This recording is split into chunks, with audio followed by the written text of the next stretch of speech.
সেইটো হল পোষ্ট গ্ৰেজুৱেটত যিবিলাক student girl student পঢ়ে যিসকলে এমটেক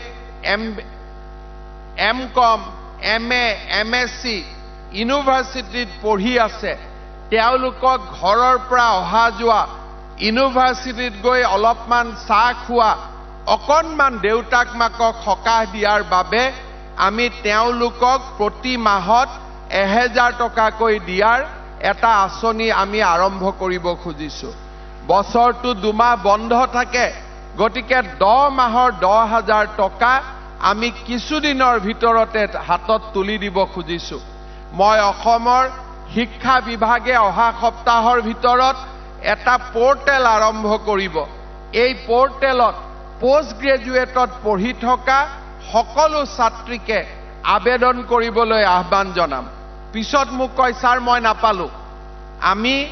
সদায় পৃথিৱীত কি হৈছো কি কৰিছো আমাৰ কাণ আৰু চকু আমি তাত নিয়োগ কৰি ৰাখিব লাগিব আজি মই ৰাজহুৱাভাৱে কৈছো যে পোৰ্টেলত আবেদন কৰিলে পাব দুদিন পিছত কোনোবা ছাত্ৰী আবেদন নকৰিব তাৰ পিছত ক'ব স্যাৰ মই নাপালো অজ্ঞানী আমি নহয় কিন্তু অমনোযোগিতাই